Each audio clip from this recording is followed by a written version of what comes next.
Alam nyo guys, gusto ko lang i-share sa inyo na nakakataba ng puso na kahit papano ay nagiging effective ako para sa inyo. Sa totoo lang guys, kukunti lang talaga yung nanonood sa akin. Yung magkaroon lang ako ng 200 views tsaka 10 hearts, masayang masaya na ako nun. Obvious naman na small TikToker lang ako. Hindi katulad ng ibang influencer dyan ng mga sikat kung makabenta ay sobrang dami.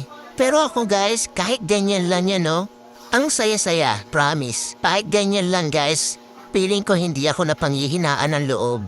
Kumbaga, tuloy-tuloy lang. Enjoy lang sa TikTok. Sana naman sa mga mahilig mag-check out dyan, sana lang ma-appreciate nyo din kami mga small TikToker na gumagawa ng mga original content.